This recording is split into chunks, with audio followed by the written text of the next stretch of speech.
క్రీస్తు సంఘములన్నయు మీకు వందనములు చెప్పుచున్నవి. Churches of Christ salute you.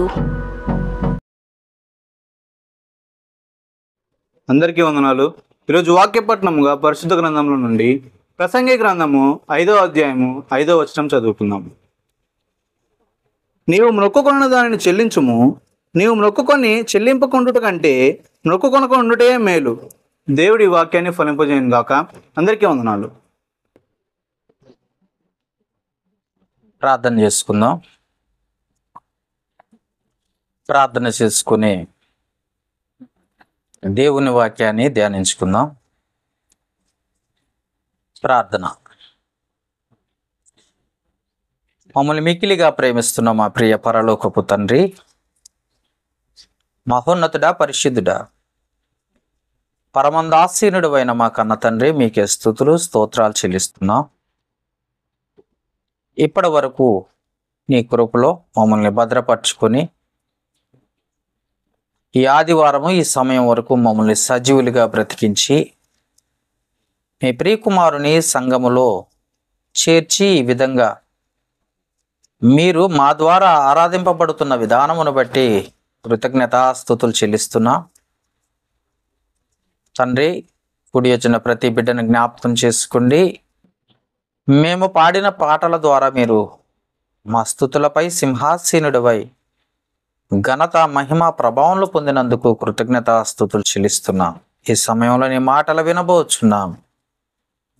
నీ మాటల్ని జాగ్రత్త కలిగి వినున్నట్లుగా ప్రతి బిడ్డకు వినగలిగిన చెవిని, గ్రహించగలిగిన మంచి మనసును, అర్థం చేసుకునే జ్ఞానమును దయచేయమని, అజ్ఞానుల వలె నీ మాటలను త్రోసిపిచ్చేవారిగా ఉండక ప్రతి మాటలో జీవము, ఆత్మ దాగి ఉన్నదని, ఈ సర్వ సృష్టిని నడిపిస్తున్నవి అవే అని గ్రహించి ఆ మాటలే మమ్మల్ని బ్రతికిస్తాయని ఆలోచించి జాగ్రత్త కలిగి నీ మాటల వైపు మనస్సును ఉంచినట్లుగా సహాయించి దేహమును, ప్రాణమును, ఆత్మ, హృదయము, మనస్సు సమస్తమును నీ సన్నిధిలో కుమ్మరించి నీ వాక్యము కొరకు ఆసక్తి చూపించే వారిగా నీ బిడ్డల్ని ఏర్పాటు చేసుకోమని, నీ బిడ్డలతో నాతో మీరే మాట్లాడి నాకును, మాకును, అందరికీ కావలసిన బలమైన ఆహారం మాకు దయచేయమని వేడుకుంటూ మమ్మల్ని సరైన విశ్వాసములోకి, సరైన మార్గములోకి నడిపించుకొని మీరు మహిమ పొందమని వేడుకుంటూ ఈ సమయాన్ని మీకే అప్పగిస్తూ యేసుక్రీస్తు నామమున అడిగి వేడుకొనుచున్నాము మా పరమ తండ్రి, ఆమేన్. కూడి వచ్చిన దేవుని పిల్లలైన మీ అందరికీ కూడా మన ప్రభువును లోకరక్షకుడైన యేసుక్రీస్తు అత్యున్నతమైన నామమును బట్టి మీ అందరికీ కూడా హృదయపూర్వక వందనాలు తెలియజేసుకుంటున్నాను. ఈ సమయాన్ని ఇచ్చిన దేవాది దేవునికి మొదటిగా కృతజ్ఞతాస్తుతులు చెల్లిస్తున్నాను. మరి మీరంతా కూడా ఈరోజు చెప్పబడే వాక్యాన్ని చాలా శ్రద్ధగా వినటానికి ప్రయత్నం చేయండి. ఎందుకంటే ఈరోజు వాక్యము దాదాపు ఎవరో చెప్పటానికి ప్రయత్నం చేస్తున్నారు. కాబట్టి మీరంతా కూడా ఆలోచించండి. అంశం ఏంటంటే, అంశం రాసుకునేవారు ఉంటే మంచిగా అంశాన్ని రాసుకోవటానికి ప్రయత్నం చేయండి. అంశం ఏంటంటే, క్రైస్తవులకు మొక్కుబడులు ఉన్నాయా? క్రైస్తవులకు మొక్కుబడులు ఉన్నాయా? క్రైస్తవులు తల వెంట్రుకలు కత్తిరించుకోవచ్చా? బాగా వినండి. క్రైస్తవులకు మొక్కుబడులు ఉన్నాయా? క్రైస్తవులు తల వెంట్రుకలు కత్తిరించుకోవచ్చా? రెండో ప్రశ్న. మూడో ప్రశ్న, పౌలు గారు తల వెంట్రుకలు ఎందుకు కత్తిరించుకున్నారు? మూడు ప్రశ్నలు. ఈరోజు అంశము మీకు అర్థం అవ్వాలని మూడు భాగాలు, మూడు ప్రశ్నలతోటి ఈ అంశం తయారు చేయడం జరిగింది. మొదటిది అంశం మరొకసారి గుర్తు చేస్తున్నాను. క్రైస్తవులకు మొక్కుబడులు ఉన్నాయా? రెండో ప్రశ్న ఏంటంటే, క్రైస్తవులు తల వెంట్రుకలు కత్తిరించుకోవచ్చా? మూడో ప్రశ్న ఏంటంటే, పౌలు గారు తల వెంట్రుకలు ఎందుకు కత్తిరించుకున్నారు? ఇది మన అంశం. Okay, right. ఈ అంశాన్ని ఎందుకు ఎన్నుకున్నామంటే, ఈ మధ్య కాలంలో చాలా మంది క్రైస్తవులు అనబడిన వారు, నేను చూస్తున్న చాలా మంది వరకు గుణదల వెళ్ళి చక్కగా మేరీ మాతకు తల వెంట్రుకలు ఇస్తున్నారు. అక్కడికి వెళ్ళగానే వీళ్ళకి చక్కగా ఆశీర్వాదాలు వస్తాయి అని ఎవరో, ఏ సేవకుడో, ఏ పాదిరి గారో వాళ్ళకు చెప్పేసరికి నిజమే అని చెప్పేసి మ్రొక్కుబడులు పెట్టుకొని పోయి తల వెంట్రుకలు కత్తిరించుకుంటున్నారు. ఎక్కడికి? గుణదల. ఈ గుణదల వరకే వెళ్తున్నారా అంటే కాదు. మెదక్లో ఉన్న చర్చికి, అది మొదటి శతాబ్దంలో ఎప్పుడో కట్టారట, దాదాపు చాలా కాలం అయిందంట. అది చాలా పురాతనమైన చర్చి కాబట్టి అక్కడికి వెళ్ళి తల వెంట్రుకలు ఇస్తే బాగుంటుందని చెప్పేసి మొక్కుబడులు చెల్లించుకునేవారు కూడా ఉన్నారు. ఇదంతా వద్దు అని ఆలోచించి ఎక్కడో ఉన్న కేరళలో ఉన్న, తమిళనాడులో ఉన్న వేలంగిని మాత దగ్గరికి వెళ్ళి, వేలంగిని మాత అంటే ఎవరో కాదు, మన చర్చికి వచ్చే వేలంగిని సిస్టర్ కాదు. వేలంగిని మాత అంటే మేరీ మాతే, ఆమెకు ఇంకో పేరు. వేలంగిని మాత దగ్గరికి వెళ్ళి మొక్కుబడులు చెల్లించుకునే పరిస్థితికి వచ్చే ఆలోచన ఉంది. ఒకసారి ఆలోచించండి. ఎందుకు అని అంటే, క్రైస్తవులు ఒక అన్య జనాంగములో నుండి క్రైస్తవులుగా మారారు. అన్య జనాంగంలో నుండి క్రైస్తవులుగా మారారు. అర్థమైందా? క్రైస్తవులు ఎలా వచ్చారంటే, అన్య జనములో నుండి, దేవుని గూర్చి ఎరగని జనములో నుండి క్రైస్తవులుగా వచ్చి యేసు ప్రభుని నమ్ముకొని మరి క్రైస్తవులు అయ్యారు గనుక పాత సిద్ధాంతాలు ఏవైతే ఉన్నాయో, మొక్కుబడులని, బలులని, అవైతే పాత సిద్ధాంతాలు ఏవైతే ఉన్నాయో అవి అంటిపెట్టుకొని ఉన్నాయి అన్నమాట. అవి తీసేసుకోవాలి క్రైస్తవులుగా అన్న ఆలోచన లేకుండా వాటినే ఒక ప్రక్కన అంటిపెట్టుకొని వాటి ద్వారా ఏం చేస్తున్నారంటే, దేవునికి మొక్కుబడి అన్న పేరుతోటి మొక్కుబడులు చెల్లించాలి. అందుకే తలనీలాలు ఇవ్వటానికి, అది కూడా చిన్న పిల్లల్ని ఎక్కువగా పిల్లల్ని తీసుకుపోయి తలనీలాలు ఇస్తున్నారు. అంటే జుట్టు కత్తిరిస్తున్నారు, బోడిగుండు చేసేస్తున్నారు. అంటే ఎందుకు కత్తిరిస్తున్నారో అసలు ఉందా క్రైస్తవులకి? లేదా? ఎందుకంటే ఒకప్పుడు ఆచారాన్ని దేవుడు ఏమన్నాడంటే విడిచిపెట్టమన్నాడు. ఒకసారి చూద్దాం మాట. యేసు ప్రభు నోటి గుంట వచ్చిన ఆ మాటను మనం చూద్దామండి. మత్తయి సువార్త 15వ అధ్యాయం. బైబిల్ నాన్న తీయండి. మత్తయి సువార్త 15వ అధ్యాయము తీసారా? మత్తయి సువార్త 15వ అధ్యాయం 3వ వచనంలో ఉంటుంది ఆ మాట. ఏముంది అక్కడ? 3:6. అందుకు ఆయన అంటే ఎవరు చెప్తున్నారు ఈ మాట? యేసు ప్రభు చెప్తున్నాడు. అందుకు ఆయన మీరును మీ పారంపర ఆచారము నిమిత్తము దేవుని ఆజ్ఞని ఎందుకు అతిక్రమించుచున్నారు? ఆచారము అప్పుడెప్పుడుదో అన్యజనం ఆచారం ఏది? మొక్కుబళ్ళు చెల్లించటం.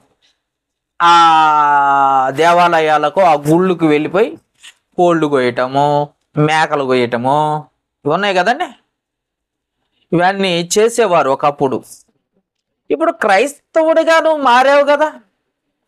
క్రైస్తవుడిగా మారిన తర్వాత కోడిని మొక్కుకున్నాను, లేకపోతే తల వెంట్రుకలు మొక్కుకున్నాను, ఇవన్నీ ఏంటి అన్నది ఒకసారి ఆలోచించండి.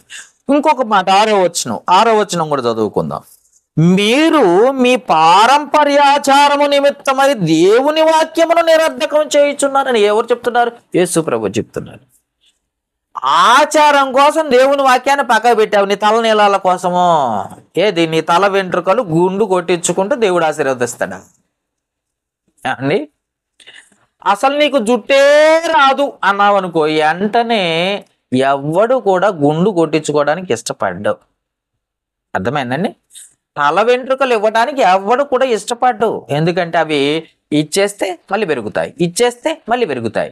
మళ్ళీ దీని మీద ఏంటే మొక్కుబడి అన్న పేరు.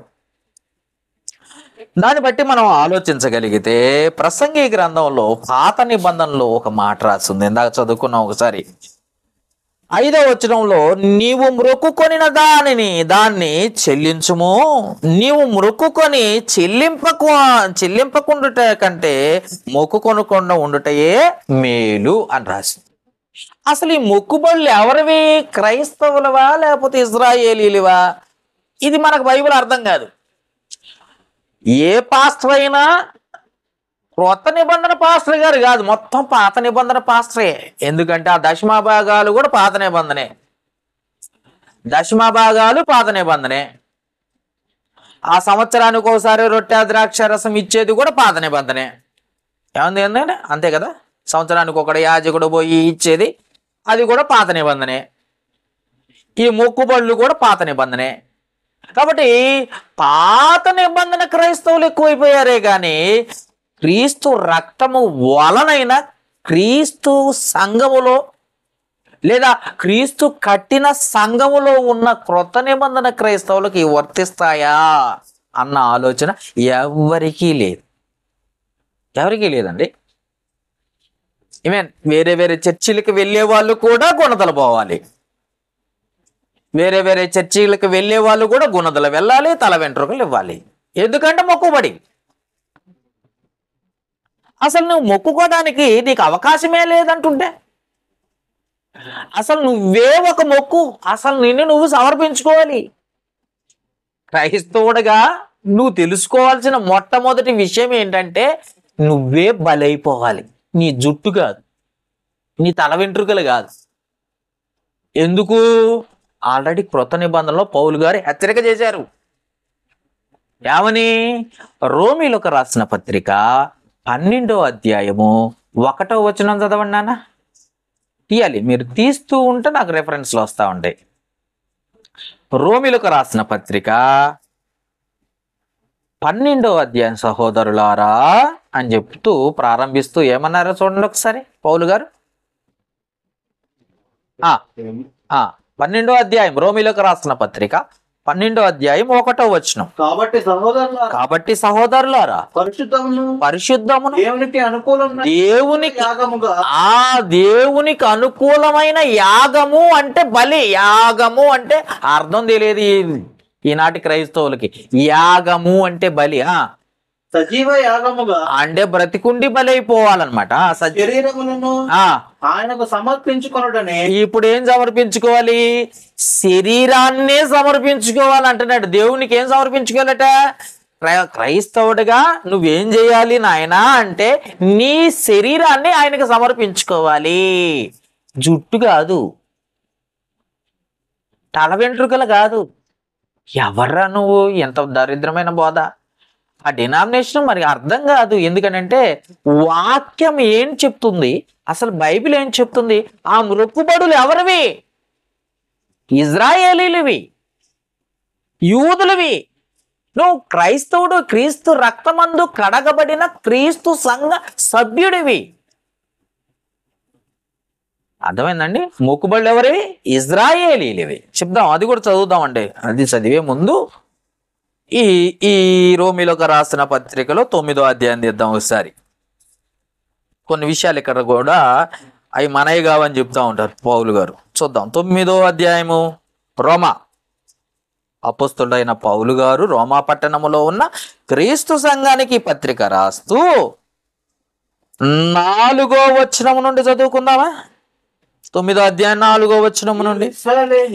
వీరు ఇశ్రాయేలీలు అయిపోయింది అక్కడ ఎవరికి? వీరు ఇశ్రాయేలీలు దత్తపుత్రత్వమును మహిమయు నిబంధనలను ధర్మశాస్త్ర ప్రధానమును అర్చనాచారాదులను వాగ్దానములు వీరివి. ఈ మొక్కుబళ్ళు కూడా వీళ్ళవే, ఈ అర్చనలన్నీ వాళ్ళే. అర్థమైందండి? వాళ్ళే. మనవి కావు, వాగ్దానాలు వాళ్ళవి. ఈ డినామినేషన్ పాస్టర్లు అందరూ ఏమవుతారో తెలుసా? 1వ తారీఖు వచ్చింది జనవరి 1 అనగానే వాగ్దానాలు తెస్తారు, కార్డులు. వాగ్దానాలు వాళ్ళవే, నీ కావు. పిచ్చి జనం ఏం చేస్తారో తెలుసా? పిచ్చి జనానికి అర్థం కాక దానికి డబ్బులు పెట్టి కొనుక్కుంటారు. జనవరి 1 వచ్చిందంటే ఏం చేస్తారు తెలుసా? పీచ్లోకి వెళ్ళిపోయింది. పిచ్చి క్రైస్తవులకి పీచ్లోకి వెళ్ళిపోయి వాగ్దానాలే లేవురా నాయనా నీకు అంటే ఏంటండి వాళ్ళే. క్రైస్తవులకు ఉన్న ఒక్కటే వాగ్దానం. చూద్దాం సరే, అది కూడా చూస్తే మీకు అర్థమైంది. ఎన్ని వాగ్దానాలు ఉన్నాయి నాయనా క్రైస్తవులారా? యోహాను రాసిన మొదటి పత్రిక 2వ అధ్యాయము 25వ వచనము. యోహాను రాసిన మొదటి పత్రిక 2వ అధ్యాయము 25వ వచనము. నిత్య జీవమును అనుగ్రహించునన్నదే ఆయనే తానే మనకు చేసిన వాగ్దానం, పరలోకమెత్త అన్న వాగ్దానం. అది యేసు ప్రభు చెప్పాడు. పోతూ నేనుండు స్థలంలో మీరు ఉండులాగున మరలా వచ్చి మిమ్మల్ని తీసుకొని పోతా కదా. ఇది వాగ్దానం, అది క్రైస్తవుల వాగ్దానం. మరి వీళ్ళేంటి? పాత నిబంధనలో వాక్యాలన్నీ రాసుకొచ్చి కార్డులు తయారు చేసి అర్ధరాత్రి కాడ లేపి కూర్చోబెట్టి ఒక్కొక్కటి 50 రూపాయలు, 100 రూపాయలు, కొంచెం కార్డు డెకరేషన్ ఉందనుకో 500 రూపాయలు. ఎవరేరా నాన్న వాగ్దానాలు? ఎవరివి? క్రైస్తవులవు కాదు. క్రైస్తవులకి క్రీస్తు రక్తంతో కడగబడిన వారికి ఒకటే వాగ్దానం ఉంది. అవన్నీ ఇశ్రాయేలీలువి. అర్చనారాధాలు కూడా ఇశ్రాయేలీలు, ఆ మొక్కుబళ్ళు కూడా ఇశ్రాయేలీలువే. మరి నువ్వెందుకు మొక్కుకుంటున్నావు? నువ్వు అసలు నువ్వే కదా సమర్పణ ఎవరు? నిన్ను నువ్వు సమర్పించుకోవాలి దేవునికి, నిన్ను నువ్వు సంపూర్ణంగా సమర్పించుకోవాలి. లేదు అంటావా? దేహం కూడా సమర్పించుకోవాలి. చూడండి ఒకసారి, కొరింథీయులకు రాసిన మొదటి పత్రిక 6వ అధ్యాయము. కొరింథీయులకు రాసిన మొదటి పత్రిక 6వ అధ్యాయం 19-20 వచనాలు చదువుదా. 19-20 వచనాలు. కొరింథీయులకు రాసిన మొదటి పత్రిక. మీ దేహము దేవుని వలన మీకు అనుగ్రహింపబడి మీలో ఉన్న పరిశుద్ధాత్మక ఆలయమై ఉన్నదని మీరు ఎరగరా? అసలు ఇక మీరు కాదు. మీరు ఎంట్రుకలెత్తా, తల ఎంట్రుకలెత్తా, మొక్కుబళ్ళు చెల్లెత్తా, పిచ్చి జనమా, పిచ్చి క్రైస్తవ్యమా, అర్థం కాని క్రైస్తవంలో ఉన్నావా? అటు ఇటు కాని క్రైస్తవులు ఎక్కువైపోయారు ఈ మధ్యకాలంలో. ఫేస్బుక్లను ఆ యూట్యూబ్లా వాక్యం ఏంటో సరిగా అర్థం చేసుకోరు. ఆ అర్థం కాని కామెంట్లు పెట్టడానికి రెడీగా ఉంటారు వీళ్ళు దొంగలు. వినండి, వాక్యం ఏం చెప్తుందో వినండి. అసలు నిన్ను నువ్వే క్రైస్తవుడిగా నిన్ను నువ్వే దేవునికి సమర్పించుకోవాలి. అది మొక్కుబడి అంటే. ఇప్పుడేమంటున్నావు? అసలు నువ్వు నీ సొత్తు కాదు, ఎందుకంటే నువ్వు సమర్పించుకున్నావు. దేహము ఇంటికాడ ఉండకూడదు. ఆదివారం బజ్జో పెడుతున్నావా? బాగా తినిపెట్టి బజ్జో పెట్టకూడదు, అది ఆయింది. ఆదివారం వచ్చేసరికి శరీరాన్ని ఇంటికాడ కూర్చోబెట్టుకున్న వాళ్ళందరూ దొంగ క్రైస్తవులు. జాగ్రత్త, దొంగలు ఎక్కువైపోయారు ఈ మధ్యకాలంలో. లోకంలోకి దొంగలు ఎక్కువ. ఎవరో తెలుసా? బయట దొంగలు కాదు, దేవుని పట్ల దొంగతనం చేసే దొంగలు వీళ్ళు. బాప్తీసం తీసుకునేటప్పుడు సజీవ యాగముగా బ్రతుకున్నంత వరకు దేవునికి నమ్మకంగా అన్నవా లేదా? అన్నో అని దేహాన్ని దేవునికి సమర్పించుకోవాల్సింది పోయి, దేహం దేవునికి బలైపోవాల్సింది పోయి, ఆదివారం వచ్చి ఇంటికాడ కూర్చుంటావు, ఉద్యోగాన్ని చేస్తావు. ఏమనంటే బిజీ. నువ్వు దొంగవి. Please understand this. ఏమన్నా వాట్ అర్థం చేసుకోండి. ఎందుకనంటే మీరు మీ సొత్తు గారు. ఏమన్నా మళ్ళీ చదువుదాం 20 వచనం. మీరు మీ సొత్తు కారు ఏమంటున్నారు? జాగ్రత్తగా చూడాలి. మీరు మీ సొత్తు కారు అంటే అర్థం ఏంటి? మీరు బాప్తిసం తీసుకున్న తర్వాతే బలైపోయారు. ఎవరికి శరీరం? బాడీ ఎవరిది? మా ఆయనదండి. ఈ బాడీ మా ఆయనకి సమర్పించుకున్నా, మా ఆమెకు సమర్పించుకున్నా. ఈ దొంగ మాటలు చెప్పకు. ఎందుకంటే దొంగ క్రైస్తవులకు పరలోకం లేదు. ఇంకొక మాట, వేశ్యకైనా పరలోకం ఉంది కానీ వేశ్యాదారులకు పరలోక రాజ్యం లేదు. ఎందుకనంటే నటించటం వద్దు. నువ్వు సమర్పించుకుంటున్నాను. అందుకే మీరు మీ సొత్తు కారు విలువ పెట్టుకుంటున్న వారు గనుక మీ దేహముతో దేవుణ్ణి మహిమపరచ. ఆదివారం వస్తే నీ దేహం ఇంటికాడ పడుకోకూడదు, పనికి పోకూడదు, ఉద్యోగానికి పోకూడదు, వ్యాపారానికి పోకూడదు, ప్రయాణాలు చేయకూడదు. ఈ దేహం దేవునిది, దేవుని సన్నిధిలో ఉండాలి. అట్టే కదా నువ్వు బాప్తీసం తీసుకుందే. అంతే కదా బాప్తీసం తీసుకుంది. ఎందుకు? అలాంటి దేహము దేవుని కొరకు సమర్పించాల్సిన క్రైస్తవులు మధ్యలో మొక్కుబళ్ళని పెట్టేసి అది ఇశ్రాయేలీలకు సంబంధించిన, యూదులకు సంబంధించిన మొక్కుబళ్ళు చెల్లిస్తున్నారు ఈ మధ్యకాలంలో. అక్కడ ఏడా ఆ తల్లి ఎవరు? ఏ తల్లి? అమ్మా తల్లి వింటున్నారా? తల్లి, ఆ తల్లి ఎవరు అండి? విజయవాడ తల్లి మేరీ తల్లి, మరియే తల్లి. తల వెంట్రుకలు ఇస్తావా? ఏం బందావా? అసలు ఆమెను పట్టించుకున్నాడా యేసు ప్రభు? రక్షకుడైన యేసుక్రీస్తు ఆమెను అసలు పట్టించుకున్నాడా? ఒకసారి చూడండి ఒకసారి. మత్తయి సువార్త 12వ అధ్యాయం. మత్తయి సువార్త 12వ అధ్యాయం. మత్తయి సువార్త 12వ అధ్యాయం తీస్తున్నారా? తీసారా లేదా? 12వ అధ్యాయం 46 నుండి 50 వచనాలు చదవన్నానా? ఆయన జన సమూహములతో మాట్లాడుచుండగా తల్లి సహోదరుడు ఆయనతో మాట్లాడకూడదు వెలుపల నిలిచి ఉండేది. అప్పుడప్పుడు ఇదిగో నీ తల్లియు నీ సహోదరును నీతో మాట్లాడవలనని వెలుపల నిలిచి ఉన్నారని ఆయనతో చెప్పాను. అందుకైనా తనతో ఈ సంగతి చెప్పిన వాడిని చూచి నా తల్లి ఎవరు, అసలు నా తల్లి ఎవరు, నా సహోదరులు ఎవరు అని చెప్పి తన శిష్యుడి వైపు చేయి చాపి ఇదిగో నా తల్లి పరలోకమందు నా తండ్రి చిత్తము చొప్పున చేయువాడే నా సహోదరును నా సహోదరియు నా తల్లియు. అది సంగతి. యేసు ప్రభు ఏమన్నాడంటే, ఏమ నాకు జన్మనిచ్చింది కాబట్టి ఏమ చాలా గొప్పది అని చెప్పలేదు. ఆమె చాలా పరిశుద్ధురాలు అని కూడా చెప్పలేదు. ఆమె చాలా గొప్పది, ఆమె చాలా పరిశుద్ధురాలు కనుక ఆమె దేవుడు లేదా దేవత ఆరాధించమని చెప్పలేదు.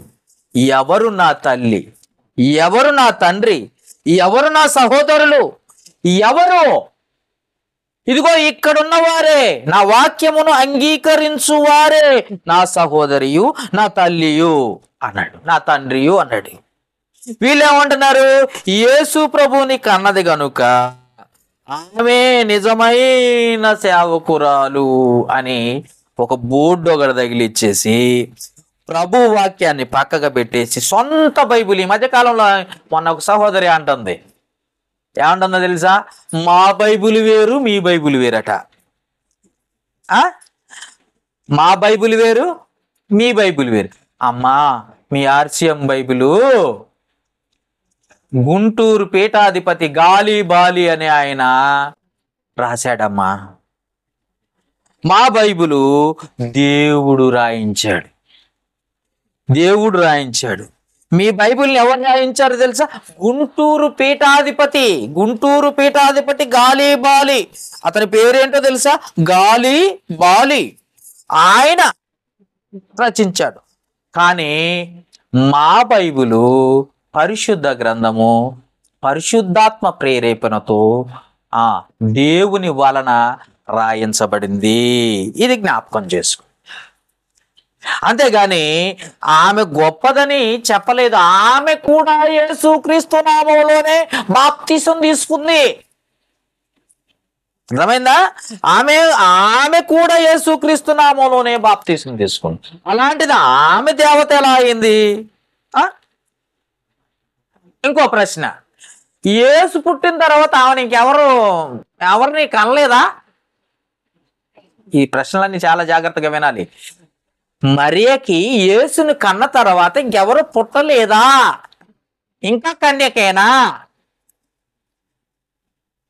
ఎవరు అంటున్నారు కన్యక మరియా అని. ఏదండి జపాలు. అట్లాంటి వాళ్ళని ఏం చేయాలి? ఇలాంటి వాళ్ళు పరలోకం పోతారు అసలు? చూడండి ఒకసారి ఎంతమందిని కన్నదో చూద్దాం. బైబిల్ తీయండి. మత్తయి సువార్త 13వ అధ్యాయం. మత్తయి సువార్త 13వ అధ్యాయం. జాగ్రత్తగా టిక్కు పెట్టుకోండి. మరియా యేసు ప్రభుని కన్న తర్వాత ఎంతమందిని కన్నదో, ఆమె గర్భము నుండి ఎంతమంది పుట్టారో చూడండి ఒకసారి. ఇంకా కన్యక కన్యక అన్నారనుకో, అలాంటి దుర్మార్గులను అసలు నమ్మొద్దు, దగ్గర రానియచ్చు. చూడండి ఒకసారి మత్తయి సువార్త 13వ అధ్యాయం 54వ వచనం నుండి చదువుదాం. అందువలన వారు ఆశ్చర్యపడి, ఎందువలన ఆశ్చర్యపడ్డారు అని అంటే 53వ వచనం నుండి చెప్తున్నారు. యేసు ఈ ఉపమానాలు, పైన ఉపమానాలు చెప్పాడట, వాక్యం చెప్పాడట. ఉపమానాలు చెప్పి చాలించిన తర్వాత దొరికిందా? ఆయన అక్కడ నుండి వెళ్ళి స్వదేశమునకు వచ్చి సమాజ మందిరములో వారికి బోధించుచుండెను. అందువలన వారు ఆశ్చర్యపడి ఈ జ్ఞానమును, ఈ అద్భుతములను ఇతనికి అక్కడి నుండి వచ్చినాయి. మన ముందే పుట్టాడు కదా, మరియకు పుట్టాడు కదా, యేసేపు కొడుకు కదా, యేసేపు కొడుకే కదా, ఈ మన ముందు పుట్టినోడికి ఎంత జ్ఞానం నుండి వచ్చిందని ప్రశ్న వేసుకుని ఎక్కడి నుండి వచ్చినవి? 55వ వచనం. ఇతడు వడ్లవాని కుమారుడు కాదా? ఇతని తల్లి పేరు మరియ కాదా? యాకోబు, యేసేపు, సీమోను, యోధ అను వారు ఇతని సహోదరులు గారు. అంటే ఎంతమందిని కన్నది? ఇప్పుడు 4 కన్నదే. యేసు ప్రభుని కన్న తర్వాత మరి ఎంతమందిని కన్నదండి? ఎవరన్నా బైబిల్ చెప్తారేట? ఇంకా కన్యక. యేసు ప్రభుని కన్న తర్వాత ఎంతమందిని కన్నది? 4 కన్నదట. చదవన్నాను మళ్ళీ ఒకసారి 5వ వచనం. ఇతడు వడ్లవాని కుమారుడు కాదా? ఇతని పేరు మరియ కాదా? యాకోబు, యేసేపు, సీమోను, యోధ అను వారు ఇతని సహోదరులు కాదా? అంటే యేసుకు తమ్ముళ్ళు ఉన్నారు. రైట్. ఇంకా ఇతర సోదరీమణులందరూ మనతో కూడా ఉన్నవారు కాదా? అంటే ఆడవాళ్ళు కూడా ఉన్నారట. యేసు ప్రభు పుట్టిన తర్వాత మగవాళ్ళు 4 పుట్టిన తర్వాత ఆడవాళ్ళను కూడా జన్మనిచ్చింది. ఎంతమంది కన్నదో రాయలే, ఎంతమందిని కన్నదో రాయలేదు, కానీ చాలా మందిని కన్నది మరియా. ఇంకా కన్యక మరియేంద్ర బాబు, ఎవర్రా నువ్వు? వాక్యం తెలియని వాళ్ళు అందరూ లోకంలోనే ఉన్నారు. వీళ్ళకు అమాయక క్రైస్తవులు ఎక్కువైపోయి మా బైబిల్ వేరు, నీ బైబిల్ వేరు. ఇలాంటి వాళ్ళకి మొక్కుబడులు ఏంటంటే చక్కగా మొక్కుబడి తల వెంట్రుకలు ఇవ్వాలా. ఇవన్నీ ఎందుకు చెప్పాను అని అంటే రెఫరెన్స్లు. అసలు క్రైస్తవుడే బలి, క్రైస్తవుడే బలైపోవాలి. క్రైస్తవ దేహము ఒక ఆదివారం ఇంట్లో దాచిపెట్టుకోవడానికి ఇలానే దేహం బలైపోవడానికి ఇచ్చాడు. అందుకే చర్చికి రావాలి. క్రైస్తవుడు చర్చిలో ఉండాలి. క్రైస్తవుడు ఇంటికాడు ఉన్నాడు అనుకో, నువ్వు వేస్ట్, సాతాను సొత్తువి నువ్వు. అందుకే జ్ఞాపకం చేసుకో. అర్థమవుతుందా వాక్యం? చాలా జాగ్రత్త. అందుకే క్రైస్తవులకు మొక్కుబడులు లేవు. అక్కడ గుడికి పోయి మొక్కుబడులు ఇస్తాను, ఇక్కడికి పోయి తల ఎంట్రుకలు కత్తిరించుకుంటాను అంటే కుదరదు. యేసు ప్రభు ఎన్నిసార్లు, అవునా, ఎన్నిసార్లు సముద్రం మీద యేసు ప్రభు నడిచాడు కాబట్టి నువ్వు నడుస్తావా అండి? యేసు ప్రభు కుంటి వారిని నడిపించాడు, కురుడి వారిని చూపించాడు అని చనిపోయిన వారిని లేపాడు, బ్రతికించాడు. కనుక మనం కూడా అట మొక్కుబడి చేస్తే చాలా చేస్తాడని అనుకుంటున్నారా?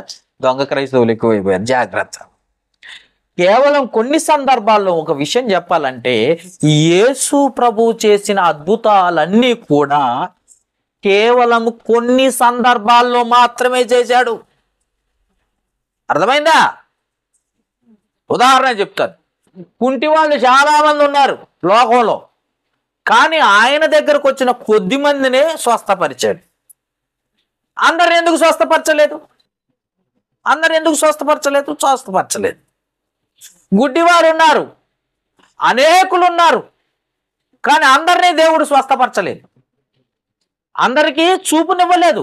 కొందరికి యేసు ప్రభు మాత్రమే చూపునిచ్చాడు.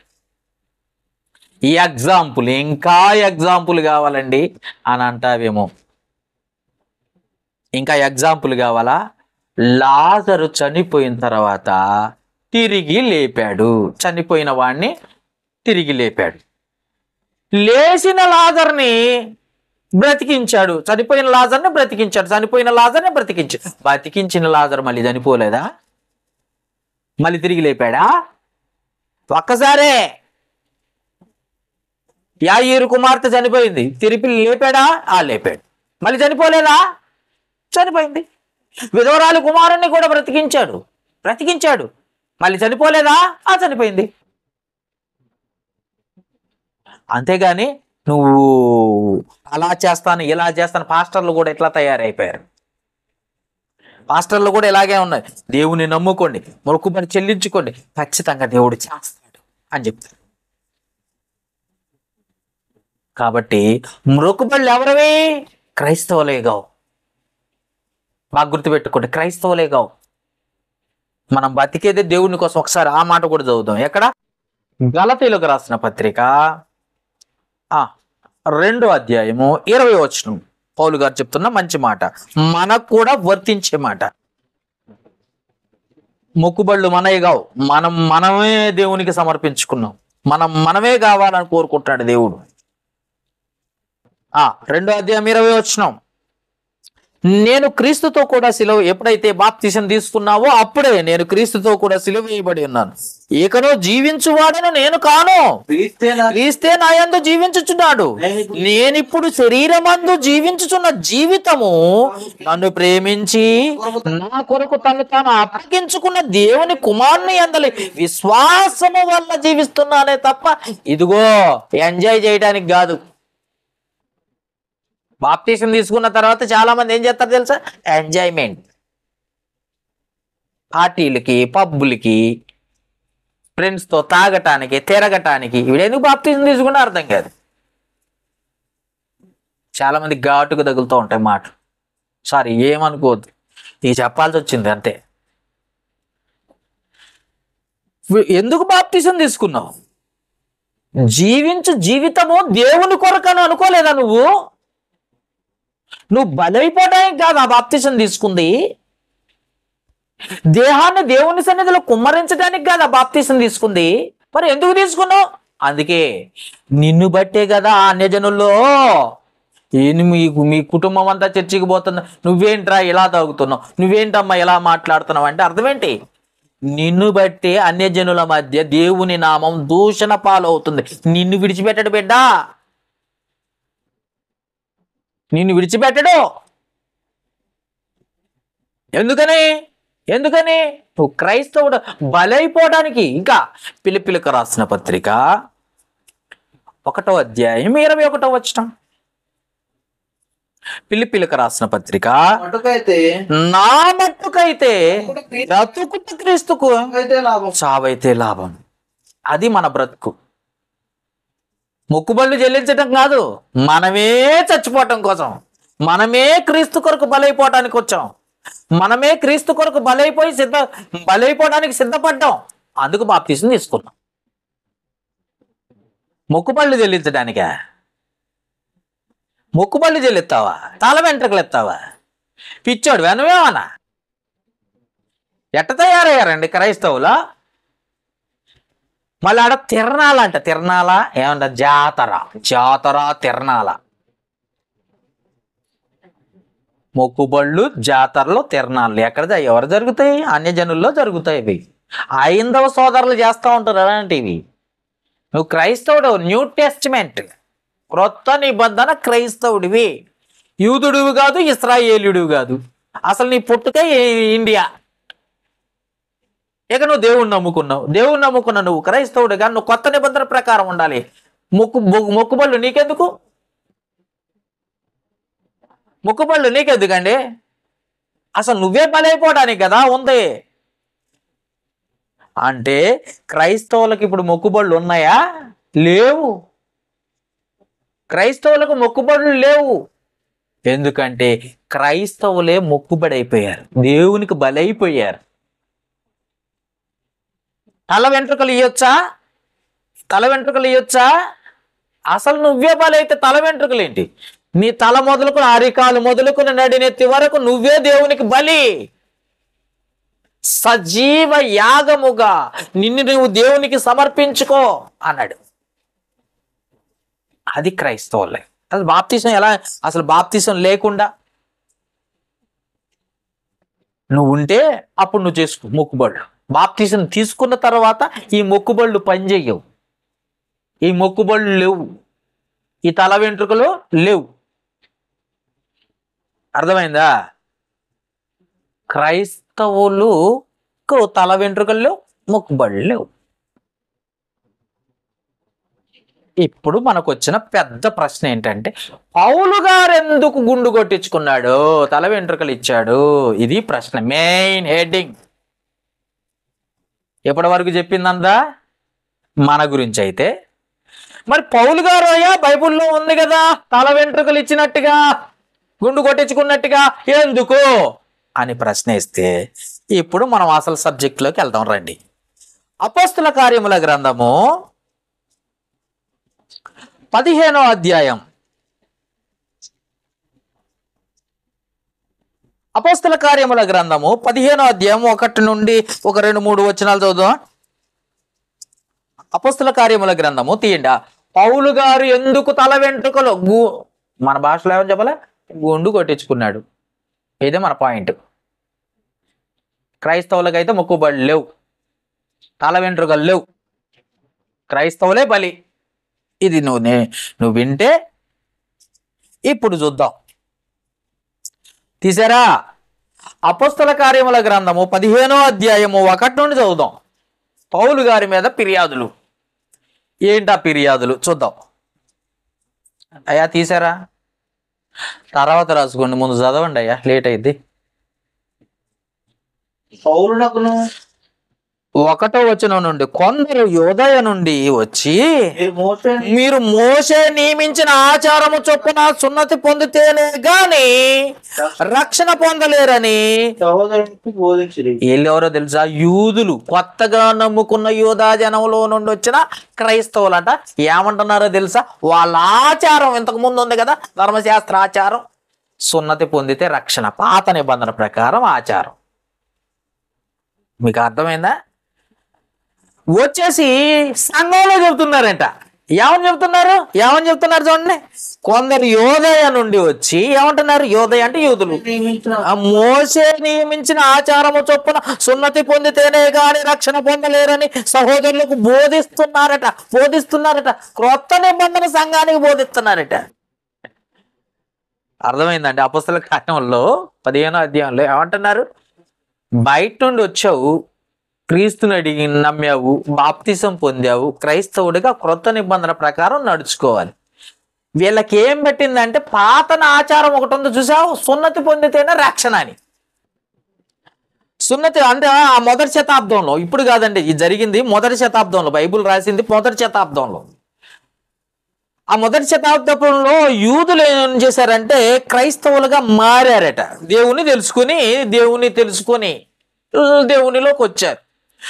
దేవునిలోకి వచ్చిన వాళ్ళు తిమోతికి రాసిన మొదటి పత్రిక 2వ అధ్యాయము 4వ వచనం ప్రకారం వాక్యములో అనుభవం పొందుకోవాలి, వాక్యాన్ని నేర్చుకోవాలి. వాక్యం అనుభవమే దేవునికి ఇష్టం అన్న సంగతి వాళ్ళకి తెలియక, తెలుసుకోనక,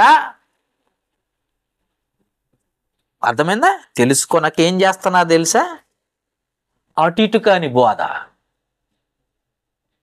ఏమంటారు? అటు ఇటు కాని బోధన ఏమంటారు?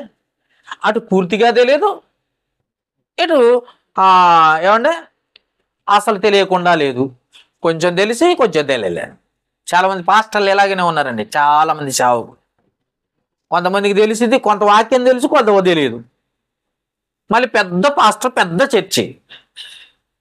దేవుని కృపను బట్టి మనకి ప్రేరాలు లేదండి. దేవుని చిత్తం అయితే మనకు కూడా ప్రేరాలు రావాలని ప్రార్థన చేయండి, జ్ఞాపకం చేసుకోండి. కానీ ఇలాంటి వాళ్ళకి అటు ఇటుగాని వాళ్ళకి పెద్ద పెద్ద చర్చీలు, పైగా పెద్ద పెద్ద అమెరికా వాళ్ళు అందరూ కూడా మళ్ళీ వాళ్ళ దగ్గరికే. అటు ఇటు కాదు, వాక్యం ఏంటో తెలియదు, సత్యం తెలియదు. అలాగనే యోదయ నుండి వచ్చిన వాళ్ళు యూదులు ఏం చేశారంటే బాప్తిజం తీసుకుని క్రీస్తులోనికి వచ్చిన తర్వాత వాళ్ళు ఏం చేస్తున్నారు తెలుసా? సున్నతి పొందితేనే రక్షణ. ఇది సున్నతి పొందితే రక్షణ. ఇది మోషే ఆజ్ఞ కదా, మోషే గారు చెప్పిండ్రు కదా, యేసు ప్రభువు చెప్పింది కాదు కదా. మరి యేసు ప్రభువుని చెప్పినప్పుడు సున్నతి ఇజ్రాయేలీదా క్రైస్తవులదా? ఏమండి, వాళ్ళు తెలుసుకోవాలి కదా. సున్నతి ఎవరిది? ఇజ్రాయేలీలదా. మొక్కుబడి ఎవరిది? ఇజ్రాయేలీలదా లేకపోతే క్రైస్తవులదా? తెలుసుకోవాలా లేదా? ఏమండి, తెలుసుకోకుండా సంఘానికి వచ్చి చక్కగా బోధ చేస్తున్నారట ఇశ్రాయేలీలు. ఇశ్రాయేలీలు అంటే ఎవరో కాదు, యాకోబు సంతానం. యాకోబు సంతానాన్ని ఇశ్రాయేలీలు అంటాం మనం. యాకోబు సంతానం కాదు మనం, గుర్తుపెట్టుకోండి. మనం యాకోబు సంతానం కాదు. ఆనాటి అమోరీయులను, హిత్తీయులను, మోయాబీయులను, కానానీయులు, ఐగుప్తీయులు వీళ్ళందరూ సున్నతి లేదండి వాళ్ళకి. కేవలం ఇశ్రాయేలీలు యూదులకు మాత్రమే దేవుడిచ్చాడన్నమాట సున్నతి. అలా సున్నతి చేస్తేనే నా ప్రజలు అవుతారు, లేకపోతే లేదు అని చెప్తే వాళ్ళు దేవుని నమ్ముకున్నామని చెప్పటానికి సున్నతి చేయించుకునేవారు 8వ రోజున. ఇప్పుడు క్రైస్తవులకు అది ఆపాదిస్తాను అని అంటే కుదరదు. మొక్కుబడులు పాత నిబంధన ఇజ్రాయేలీలు, అది క్రైస్తవులకు ఆపాదిస్తానంటే కుదరదు, గుర్తుపెట్టుకోండి. అర్పణలు, బలులు, ఇందాక చదువుకున్నాం, అర్పణలు, బలులు, నైవేద్యాలు, దోపాలేటాలు ఇవన్నీ కూడా ఇశ్రాయేలీలే. ఆ మొక్కుబడులన్నీ ఇశ్రాయేలీలు, క్రైస్తవులు కాదు. కానీ క్రైస్తవులైన సంఘంలోకి, క్రీస్తు సంఘంలోనికి వచ్చి యోదయ వారు అంటున్నారు, మోషే గారు చెప్పారు సున్నతి పొందితేనే రక్షణ అని చెప్పారు అని అంటున్నట్టు. కానీ బైబిల్ ఏం చెప్తుందో చూడండి. మార్క్స్ వార్త 16వ అధ్యాయము 16వ వచనంలో క్రొత్త నిబంధన ప్రకారం రక్షణ ఎలా అవుతుందో బైబిల్ చెప్తుందో చూడండి ఒకసారి. మార్క్స్ వార్త 16వ అధ్యాయము 16వ వచనం. బైబిల్ తీయాలి. మార్క్స్ వార్త 16వ అధ్యాయం 16వ వచనం. సున్నతి పొందితేనే రక్షణ. చాలా మంది యూదులు కూడా ఈనాటి క్రైస్తవులుగా మారుతున్నారు. వీళ్ళు కూడా బోధిస్తున్నారు సున్నతి పొందాలని. అందుకే చెప్తున్నా, చదవండి అన్నమాట. నమ్మి బాప్తిసం పొందినవాడు రక్షింపబడును, నమ్మని వాడికి శిక్ష విధింపబడును. అంటే బాప్తిసం పొందితేనే రక్షణ. చర్చికి వచ్చాము. ఆ మధ్య కాలంలో ఒక ఆయన వచ్చాడు, జాన్ వెస్లీ గారి సంఘం అంట, రాజమండ్రి జాన్ వెస్లీ గారి సంఘం అంట. అది ఆయన అర్థమైందా? బాప్తిసం తీసుకోవాలి నాయన, నమ్మి బాప్తిసం పొందినవాడు రక్షింపబడును, బాప్తిసం వలన నీ పాపాలు కడిగివేయబడతాయి అని చెప్తే, మారు మనస్సు పొందితే చాలు పరలోకం మాదే, మా అయ్యగారు ఎట్టే చెప్పాడని వెళ్ళిపోయిండు చర్చికి రాకుండా. ఏమండి, ఈయన కూడా అంతే. బాప్తిసం ద్వారా రక్షణ దేవుడు చెప్తుంటే, క్రొత్త నిబంధనల స్టేట్మెంట్ చెప్తుంటే, కొత్త నిబంధన ఆజ్ఞ చెప్తుంటే, పాత నిబంధన తీసుకొచ్చి సున్నతి పొందాలి మోషే గారు చెప్పారు, యోదయ నుండి వచ్చిన వాళ్ళు చెప్తున్నారంట. అవునండి. ఇప్పుడు సున్నతి పొందితే రక్షణ, బాప్తిసం పొందితే రక్షణ. ఏది పొందితే రక్షణ? బాప్తిసం తీసుకుంటేనే రక్షణ. క్రైస్తవులుగా మనం ఏం చేయాలి? బాప్తిసం తీసుకోవాలి. బాప్తిసం తీసుకొని రక్షణ పొందాలి. యేసు ప్రభు ఏం చెప్పాడు చూద్దాం ఒకసారి ఆ మాట కూడా.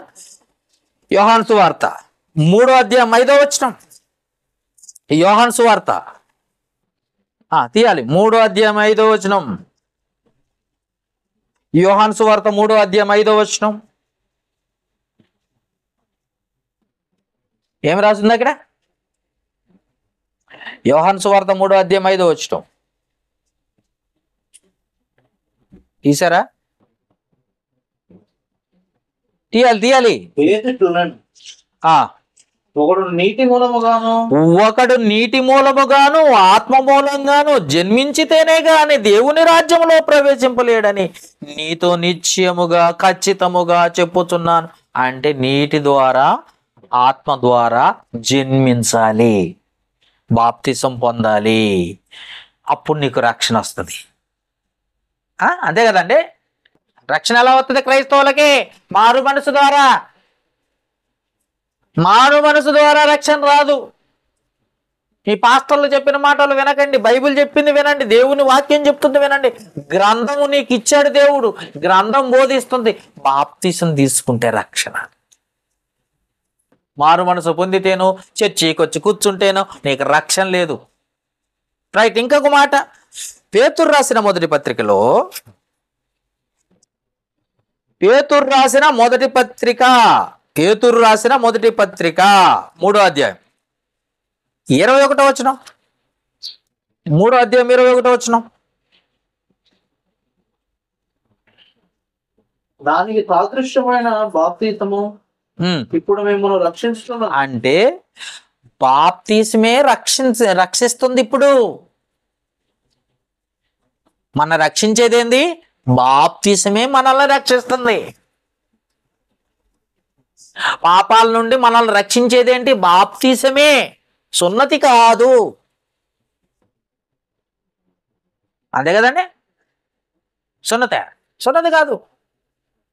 మనం పాత నిబంధన కాదు, న్యూ టెస్టిమెంట్, కొత్త నిబంధన.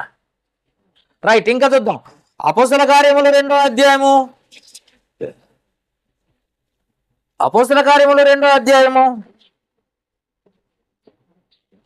తెలివి తక్కువలు ఎక్కువయ్యారు, అందుకే ఇన్ని రెఫరెన్స్లు చెప్పాల్సి వస్తుంది.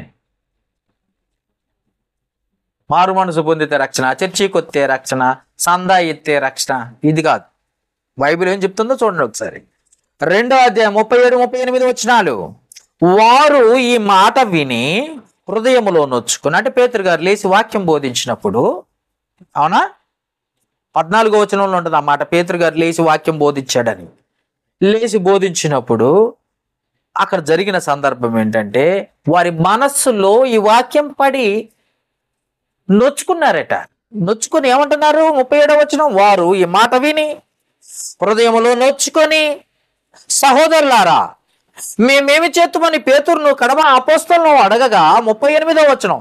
పేతురు, మీరు మారు మనస్సు పొంది పాప క్షమాపణ ఒకటే కాదు, మనస్సు మార్చుకోవటం ఒకటే కాదు, మారు మనస్సు పొందటం ఒకటే కాదు, మారు మనస్సు పొంది పాప క్షమాపణ నిమిత్తము ప్రతివాడు యేసుక్రీస్తు నామమున బాప్తిసం పొందుడి, అప్పుడు మీరు పరిశుద్ధాత్మానువారమును పొందుతారు అన్నాడు. అర్థమైందండి?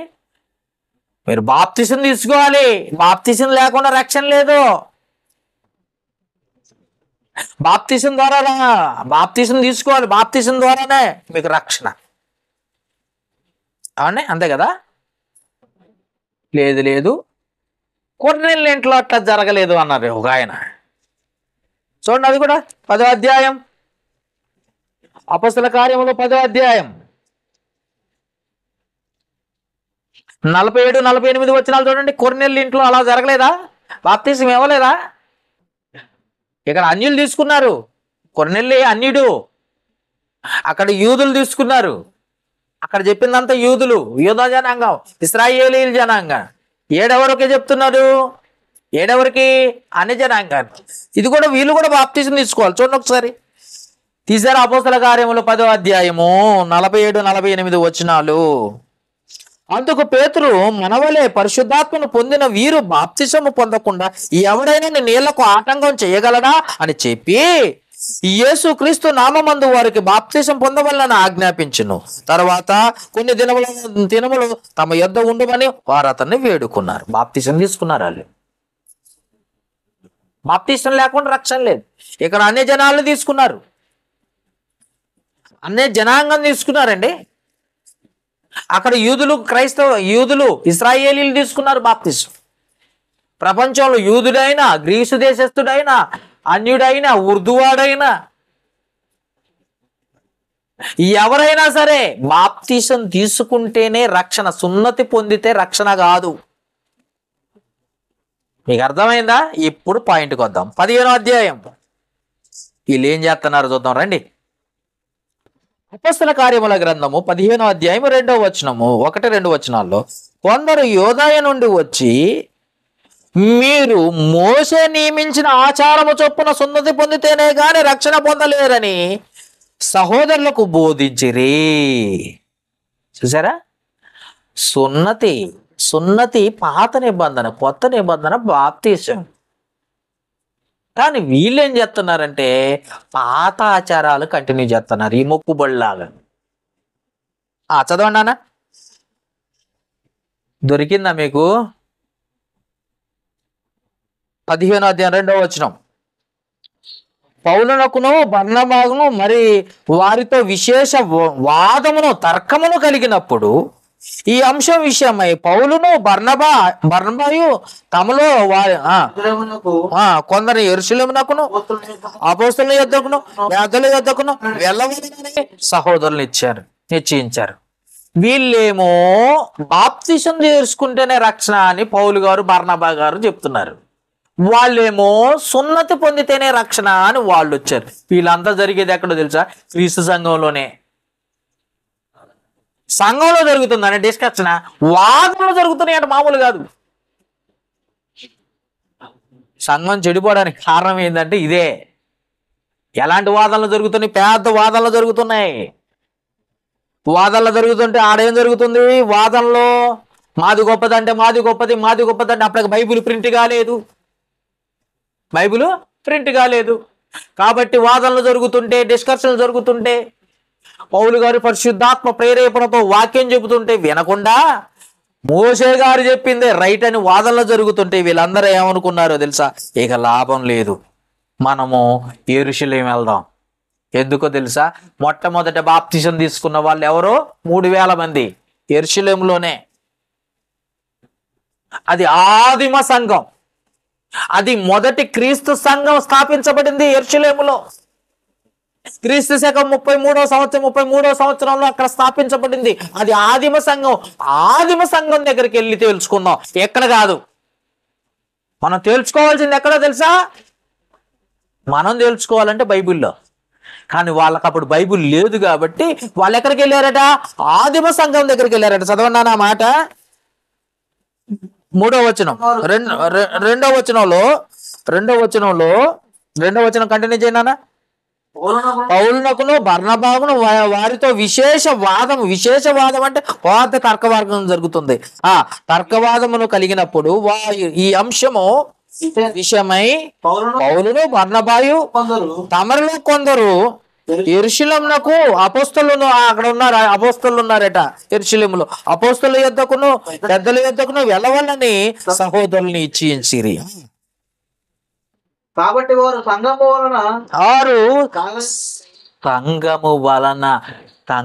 వలనే సాగనంపాలి. స్వార్థ ప్రకటనకి వెళ్ళాలి అని అంటే సంఘం పంపించాలి. బాగా గుర్తుపెట్టుకోండి, సువార్థికుడుగా కావాలంటే సంఘంలో నేర్చుకోవాలి. అర్థమైందా? అది ఏమంటున్నాడు? సంఘం సాగనంపవలనని సహోదరులు నిశ్చయించిరి. తర్వాత చదవండి.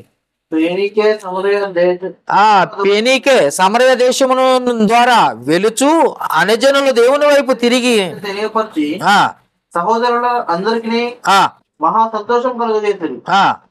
వారు యెరూషలేమునకు రాగా సంఘపు వారును అపోస్తలును పెద్దలను వారిని చేర్చుకునేది. దేవుడు తమకు తోడై ఉండి చేసినవన్నీ వారు వివరించేది. ఏంటి? మేము ఇట్లా ఆ ప్రాంతానికి వెళ్ళాం సువార్త ప్రకటించాం, ఈ ప్రాంతానికి వెళ్ళాం సువార్త ప్రకటించాం, మేము అక్కడికి వెళ్ళాం సువార్త ప్రకటించాం అని చెప్పగానే వాళ్ళ సంఘం అంటే చేర్చుకుందంట అపోస్తలు. మీరు బాగా గుర్తుపెట్టుకోండి, ఒక క్రీస్తు సంఘం నుండి మరొక క్రీస్తు సంఘానికి వెళ్తే చేర్చుకునే మంచి మనసు కూడా ఈ రోజుల్లో లేదు. చేర్చుకునే మంచి మనసు లేదు. అందుకే చేర్చుకున్నారట. వెంటనే చేర్చుకుని ఏం జరిగింది? వాళ్ళకి చెప్పినప్పుడు చాలా సంతోషించారట. తర్వాత వారు రాగా సంఘపు వారు అపోస్తలులు పెద్దలు వారిని చేర్చుకునేరి. దేవుడు తమకు తోడై ఉండి చేసినవన్నీ వారు వివరించిరి. 5వ వచనం, పరిసైన తెగలు పరిచయుల తెగలో విశ్వాసులైన కొందరు లేచి అన్యజనులకు సున్నతి చేయింపవలననియు మోషే ధర్మశాస్త్రమును గైకొనడని వారికి ఆజ్ఞాపింపవలనని చెప్పిరి. అప్పుడు అపోస్తులను పెద్దలను ఈ సంగతిని గూర్చి ఆలోచించడం కూడి వచ్చిరి. బహుతర్కము జరిగిన తరువాత బహుతర్కం అక్కడ జరిగింది. ఇది యెరూషలేము సంఘం, యెరూషలేములో ఉన్న ఆదిమ క్రీస్తు సంఘంలో జరుగుతుంది డిస్కషన్. మళ్ళీ అక్కడో జరిగింది అక్కడ నుండి తీసుకొచ్చారు. ఎక్కడ జరుగుతుంది ఇప్పుడు? యెరూషలేములో సంఘంలో జరుగుతుంది. ఇక్కడ ఏం జరుగుతుందో తెలుసా? ఇక్కడ అపోస్తలులు ఉన్నారు, ప్లస్ పెద్దలు ఉన్నారు. వాళ్ళు ఎవరు ఉన్నారు? బహిరంగంగా అన్యజనులలో నుండి వచ్చిన సంఘంలో ఉన్నారు, పరిచయులు ఉన్నారు, ఇంకా వాళ్ళ పెద్దలు ఉన్నారు. వాళ్ళేమో మోషే ధర్మశాస్త్రం అంటారు, వీళ్ళేమో క్రీస్తు సంఘం గురించి సువార్త ప్రకటిస్తున్నారు. చూడండి ఏం జరుగుతుంది. 6వ వచనం. అప్పుడు అపోస్తలులను పెద్దలను ఈ సంగతిని గూర్చి ఆలోచించుటకు కూడి వచ్చి బహుతర్కము జరిగిన తర్వాత పేతురు లేచి ఎట్లా, నేను సహోదరులారా, స్టార్టింగ్ లో నేనే ప్రసంగం చేస్తే 3000 మంది బాప్తిసం తీసుకున్నారు అపోస్తల కార్యములు 2వ అధ్యాయంలో. అందుకే ఏమంటున్నాడు? ఆరంభమందు అన్యజనులు నా నోట సువార్త వాక్యమును విని విశ్వసించులాగున మీలో నన్ను దేవుడు ఏర్పరచుకునలేదని మీకు తెలియదా?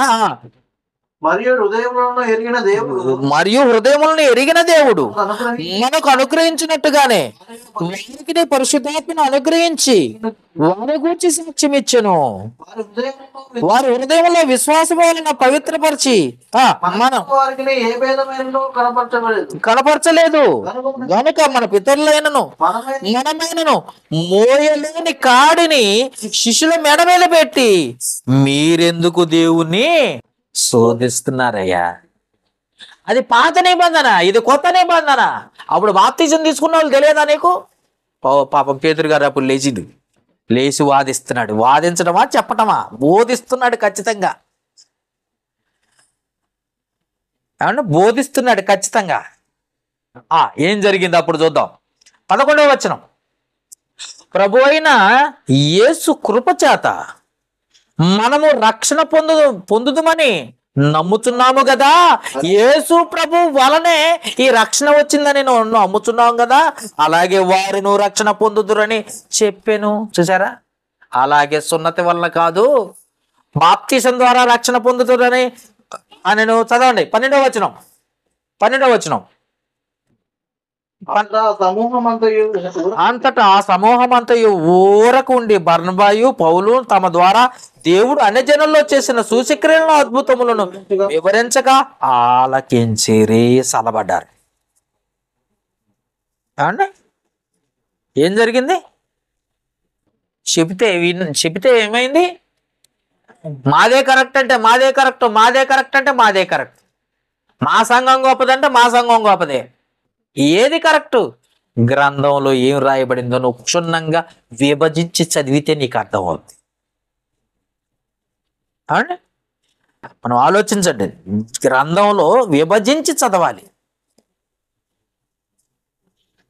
అప్పుడు గొడవ అంట సద్దుమణిగింది. అప్పుడు దాకా విప్లవం లేచిందంట వాళ్ళిద్దరి మధ్య. అంటే మోషే గారు చెప్పింది రైట్ అంటే దేవుడు చెప్పింది, ప్రభువైన యేసుక్రీస్తు చెప్పింది రైట్ అని ఇద్దరికి పెద్ద వాదన జరిగిందంట. జరిగినప్పుడు ఇదిగో నేను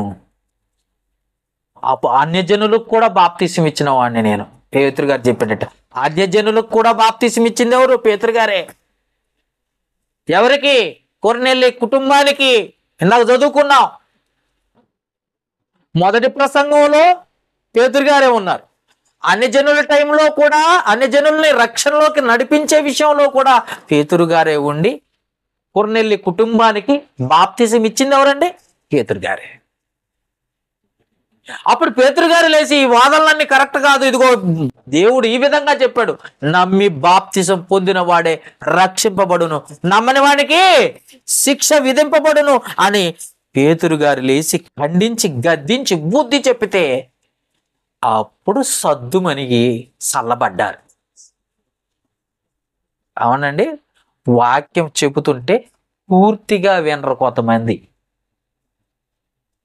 ఈ యూట్యూబ్లో ఉన్నారు కొంతమంది, ఆ పాఠం చూడగానే వెంటనే కామెంట్లు పెడతారు.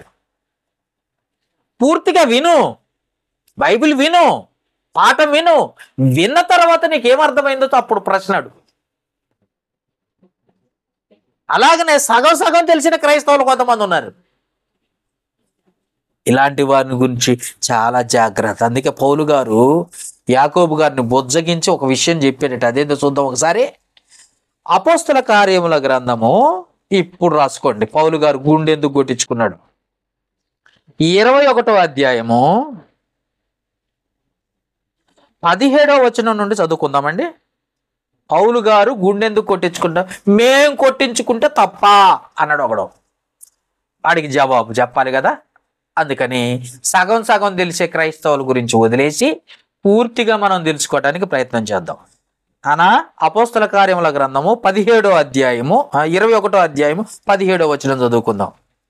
మేము యెరూషలేమునకు వచ్చినప్పుడు సహోదరులు మమ్మల్ని సంతోషముతో చేర్చుకొనిరి. మరునాడు పెద్దలందరూ అక్కడకు వచ్చి ఉండగా పౌలు మాతో కూడా యాకోబు నొద్దకు వచ్చెను. అతడు వారిని కుశలమడిగి తన పరిచర్య వలన దేవుడు అన్ని జనంలో జరిగించిన వాటిని వివరముగా పౌలు గారు చెప్పాడట. 20 వచ్చింది. వారు విని దేవుని మహిమపరిచి అతన్ని చూసి, సహోదరుడా, యూదుల్లో జాగ్రత్తగా చదవండి. ఇప్పుడు యూదులలో విశ్వాసులైన వారు ఎన్ని వేల మంది ఉన్నారో చూస్తున్నావు కదా.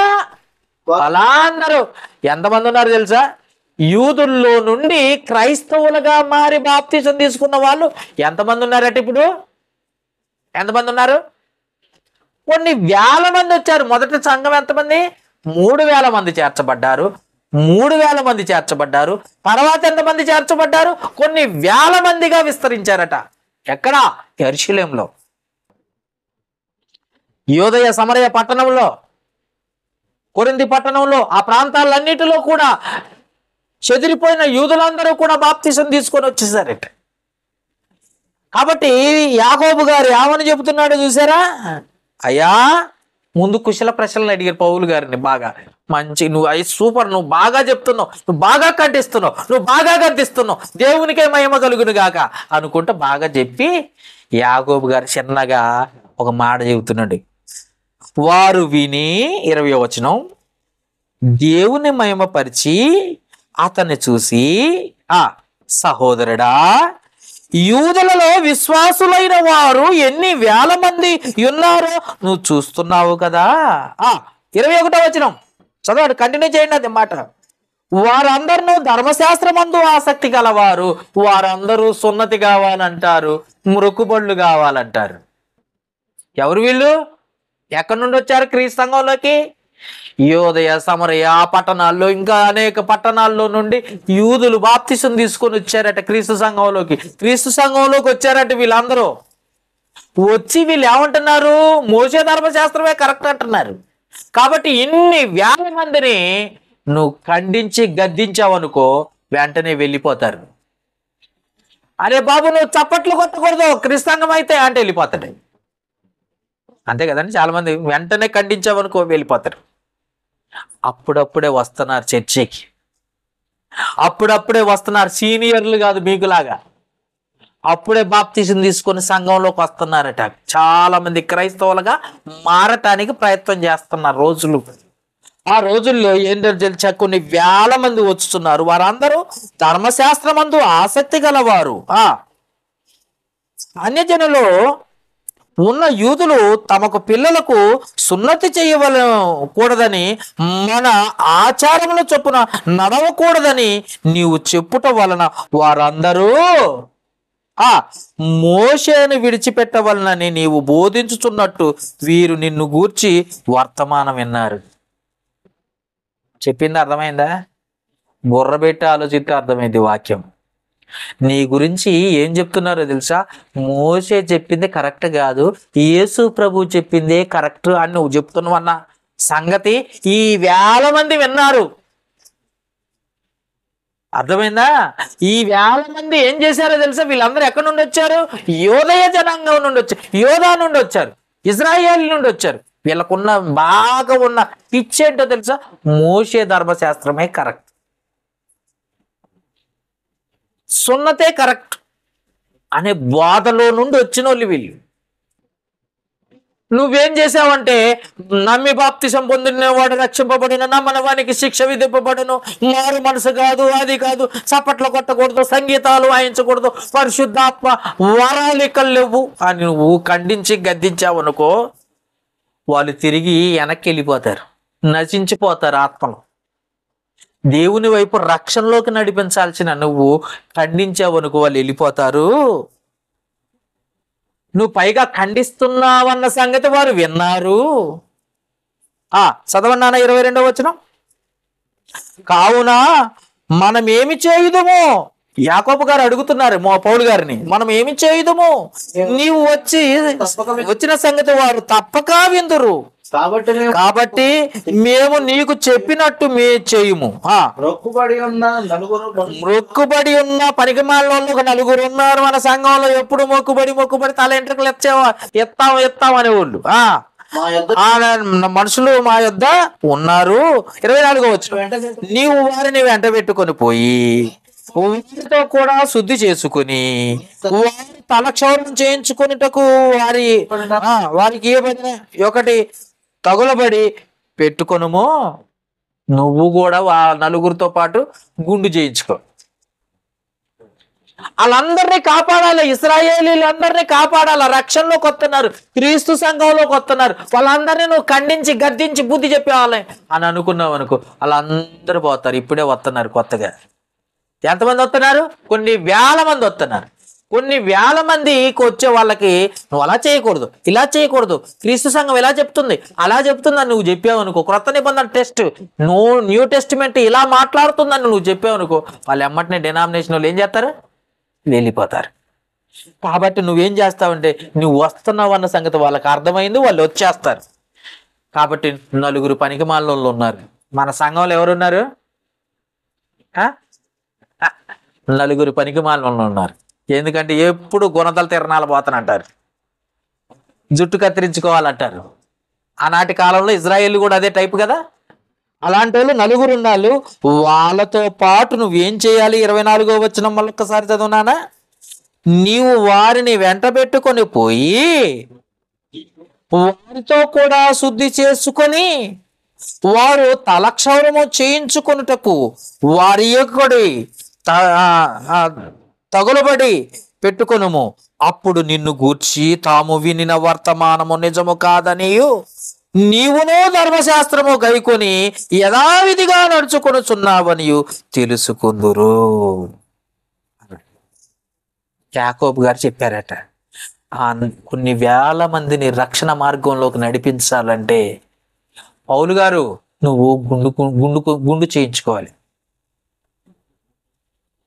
నువ్వు తలనీలాలు ఇచ్చేయాలి, వారిలా నువ్వు ప్రవర్తించాలి.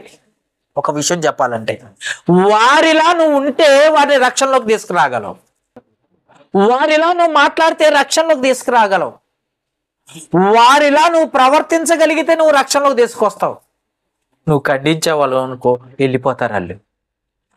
వాళ్ళు వెళ్ళిపోతారు.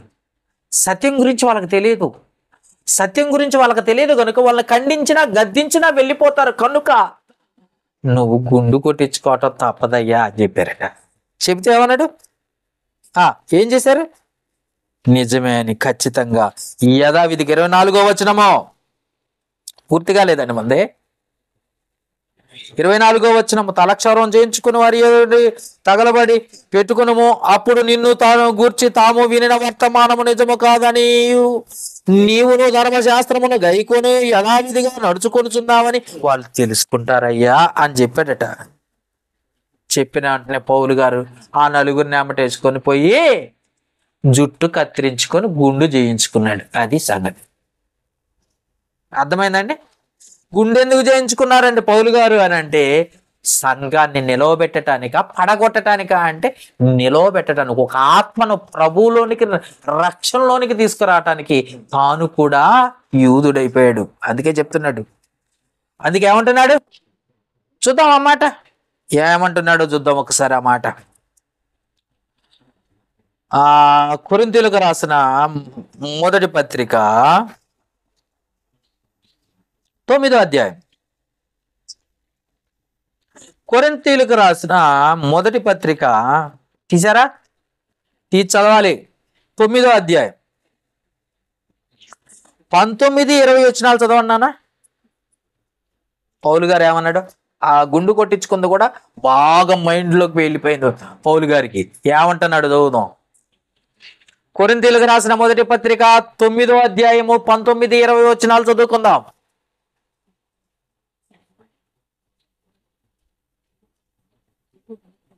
నేను అందరి విషయము స్వతంత్రుడినై ఉన్నాను. నేను అందరి విషయములో స్వతంత్రునై ఉన్నను అది మాట. ఉన్నను ఎక్కువ మందిని సంపాదించుకొనుకై అందరినీ నేనే దాసునిగా అందరికి నేను దాసుని అయిపోయాను. 20వ వచనం. యూదులను సంపాదించుకొనుటకు యూదుడిగా యూదులకు యూదుని వలె ఉంటిని. ఎందుకంటే వాళ్ళు తలనీలాలు అర్పించుకున్నారు కాబట్టి. కంక్రేయలో ఆ పట్టణం పేరేంటో తెలుసు? ఎక్కడట గుండు కొట్టించుకుంది? కంక్రేయ. బైబిల్ భాషలో ఏమన్నాడా? కెంక్రేయా అంటాడా? కెంక్రేయ. పౌలు గారు గుండు కొట్టించుకుంది అక్కడ, తలనీలాలు ఇచ్చింది అక్కడ, తల వెంట్రుకలు కత్తిరించుకుంది అక్కడ. అక్కడికి వెళ్ళి అంటున్నాడు, ఏమంటున్నాడు తెలుసా? అది గుర్తు పెట్టుకున్నాడట. యూదుల్లో యూదుని వంటి వాడినై ఉంటిని, యూదుని వలే ఉంటిని. దొరికిందా మీకు? చదవట్లేదు, సగం చదువుతున్నారు. పూర్తిగా ఫస్ట్ నుండి చదవండి. 20వ వచనం. యూదులను సంపాదించుకొనుటకు యూదులకు యూదుని వలే ఉంటిని, ధర్మశాస్త్రమునకు లోబడిన వారిని సంపాదించుకొనుటకు నేను కూడా ధర్మశాస్త్రమునకు లోబడిన వారిని కాకపోయినను ధర్మశాస్త్రముకు లోబడిన వారిని వలే ఉంటిని. అంటే నటించాను నేను. చూసారా ఏమన్నాడు? లోబడకపోయినను లోబడని వాడిని అయినను కాకపోయినను లోబడ్డా. అంటే నటించి కొంతమందినైనా దేవుళ్ళలోకి నడిపించారు. నేను నటించి కొంతమందిని దేవుళ్ళలోకి నడిపించాను. అందుకే కొరింథీయులకు రాసిన మొదటి పత్రికలో 9వ అధ్యాయము 19-20 వచనాల్లో పౌలు గారు యూదుల వలె ఉన్నాడట, ధర్మశాస్త్రానికి లోబడిన వాడి వలె ఉన్నాడట. ఉండటం అంటే ఉండటం కాదు, నటించాడట. నటించి అనేకులను రక్షణ మార్గంలోకి నడిపించాడట. అర్థమైందండి? పౌలు కంక్రేయలో ఎందుకు గుండు కొట్టించుకుని తలనీలాలు ఎందుకు ఇచ్చాడు అంటే, ఏమన్నా మన భాషలో తల వెంట్రుకలు ఎందుకు ఇచ్చాడు అని అంటే, యూదులను రక్షించటం కొరకు, రక్షణ మార్గంలోకి నడిపించటం కొరకు. వాళ్ళలా మాట్లాడి వాళ్ళలా క్రియలు చేసి నటించి అనేకులను దేవుని వైపు నడిపించిన వాడు ఎవరో తెలుసా? పౌలు గారు. అందుకే అపోస్తలు కొన్ని పత్రికలు రాస్తే మన పౌలు గారు ఒక్కడే 14 పత్రికలు రాశాడు. ఎంత జ్ఞానవంతుడో తెలుసా? పౌలు గారు 14 పత్రికలు రాశాడట. ఈ 14 పత్రికలు రాయడానికి ఎంత జ్ఞానం అవసరమో తెలుసా? అంత జ్ఞానవంతుడు పౌలు గారు. ఏ ఒక్కరిని విడిచిపెట్టడం, అవసరమైతే ప్రతి వారిని దేవుని కొరకు దేవుని వైపు నడిపించటంలో ముందున్నాడు పౌలు గారు. అందుకని కెంక్రియలో పౌలు గారు గుండు కొట్టించుకోవడానికి కారణం, తల వెంట్రుకలు కత్తిరించుకోవడానికి కారణం యాకోబు గారు ఇచ్చిన సలహా. నువ్వు ఖండించావనుకో యూదులందరూ వెళ్ళిపోతారు. కొన్ని వేల మంది వచ్చారు సంఘంలోకి, వాళ్ళందరూ వెళ్ళిపోతారు. కనుక నువ్వేం చేస్తావంటే, ఒక నలుగురిని ఎమ్మట పెట్టుకుని, అలాంటి వాళ్ళు ఉన్నారు, ఒక నలుగురిని వెంట పెట్టుకుని క్షౌరం చేయించుకో, కత్తిరించుకో. అనేకులు నమ్ముతారు నిన్ను, మాలో ఒకడని. అలా నమ్మించి నడిపించాడు పౌలు గారు. అంతేగాని జుట్టు కత్తిరించుకుంటే ఆశీర్వాదాలు వస్తాయనో, మొక్కుబడులను ఇది బైబిల్లో లేదు. అందుకే బైబిల్ ఏమంటుంది? క్రైస్తవులకి మొక్కుబడులు ఉన్నాయా? లేవు. అది ఇశ్రాయేలీలి. మనమే దేవునికి మొక్కుబడి, మనమే దేవునికి బలి, మనమే సజీవ యాగమైన బలి. మనమే దేవునికి సమర్పించుకోవాలి. అవునా? క్రైస్తవుల తల వెంట్రుకలు ఇయ్యొచ్చా అంటే ఏంటి, నిన్ను నీవే కావాలని దేవుడు నీకు నీవుగా కావాలని దేవుడు కోరుకుంటుంటే నీ తల వెంట్రుకలు ఆగుతాయా? అన్నీ నువ్వు నీ బాడీ సమస్తం ఆయనవే. ఆయన కొరకే బ్రతకాలి. నీ చేతులైన, కాళ్ళైన, కళ్ళైన, ముక్కు, చెవులు ఏమైనా సరే ప్రతి అవయవము ఆయన చిత్త ప్రకారం నీకిచ్చాడు కనుక ఆయన మహిమ కొరకే ఉపయోగపడాలి. కొరింథీ 12:18 చదవాలి. ఇప్పుడు మీరు చదివితే నేనంట. కొరింథీ మీరు చదివితేనే నేనంట. 12:18 తెల్లవారుగాను పేతురు ఏమైనా అని సైనికులలో కలిగిన ఏం చదువుతున్నావు? కొరింథీలకు రాసిన మొదటి పత్రిక 12:18 అయితే దేవుడు అవయవంలో ప్రతి దానిని తన చిత్త ప్రకారము శరీరంలో ఉంచును. మన శరీరంలో ఉంచాడు. అందుకే ఆయన కోసమే ఈ శరీరంలో ఉన్న అవయవాలు ఉపయోగపడాలి. రోమీయులకు రాసిన పత్రిక 6:13-14 చదువుదాం. రోమీయులకు రాసిన పత్రిక 6:13 మరియు తీసారా? రోమీయులకు రాసిన పత్రిక 6:13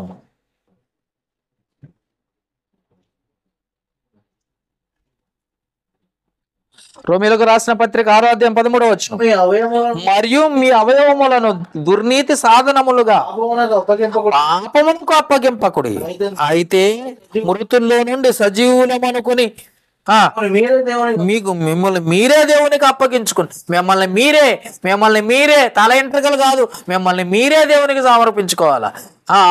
మీ అవయములను నీతి సాధనములుగా దేవునికి అప్పగించుడి. మిమ్మల్ని మీరు మీ దేహములో ఉన్న అవయవాలు దేవుని కొరకు. చేతివేలు ఉంగరానికి కాదు, చూపుడు వేలు ఈ వేలు చూపడానికి కాదు, దేవునికి. చెవులు మంచి సినిమా పాటలు వినటానికి కాదు, దేవుని మాటలు వినటానికి. కళ్ళు మంచి సీరియల్ చూడటానికి కాదు, దేవుని వాక్యం చూడటానికి అని. అంతే కదండి, ఇంకా రాసింది అది. కాబట్టి మనల్ని మనమే దేవునికి సమర్పించుకోవాలి, కత్తిరించుకోవడానికి కాదు. ఏమంటే 3 కత్తెరలు ఎత్తానట. 3 కత్తెరల నీ 3 కత్తెరలు ఏమో కానీ దేవుడికి నువ్వే కావాలని కోరుకుంటున్నాడు.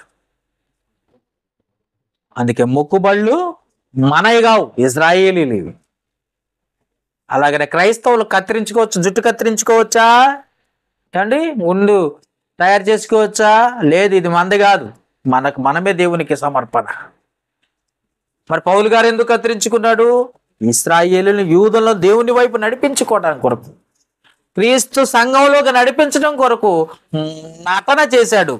నటన మీరు మళ్ళీ చదువుకుంటానంటే కొరింథీయులకు రాసిన మొదటి పత్రిక 9:19-20 20 చెప్తాడు నటన అని.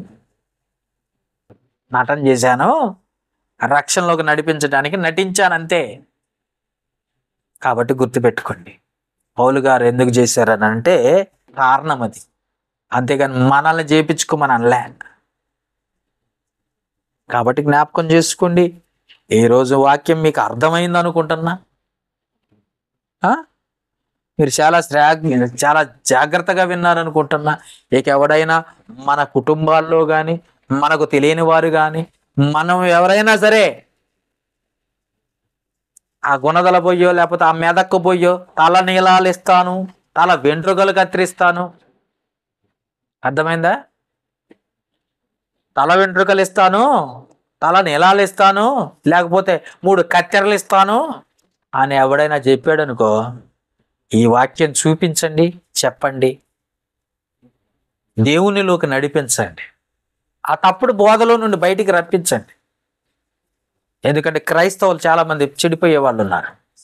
కాబట్టి జ్ఞాపకం చేసుకోండి. ఈ వాక్యం మీకు అర్థమైందని అనుకుంటున్నా. ప్రార్థన చేసుకుందాం.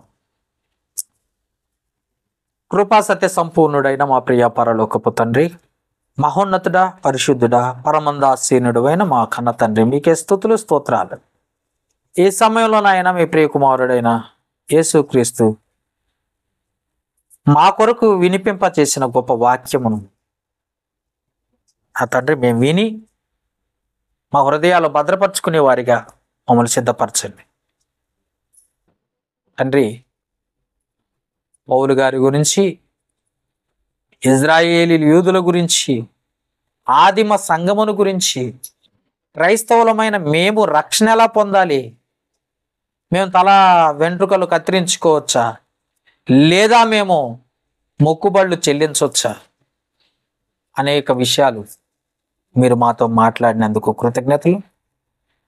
ఈ మాటలు ప్రతి హృదయంలో పడి ఫలించినట్లుగా సహాయం చేయండి. వారి గృహాలకు వెళ్ళి నెమరు వేసుకునే జ్ఞానమును కలగచ్చే ఈ మాటలు నా తండ్రి వారి హృదయాల్లో ఫలించినట్లుగా సహాయం చేయమని ఇప్పటి వరకు మీరు మాకు బోధించినందుకు కృతజ్ఞతాస్తుతులు చెల్లిస్తూ ఈ మనవులు మా ప్రభువును రక్షకుడైన క్రీస్తు యేసు నామమున అడిగి వేడుకొనుచున్నాము మా పరమ తండ్రి. ఆమేన్.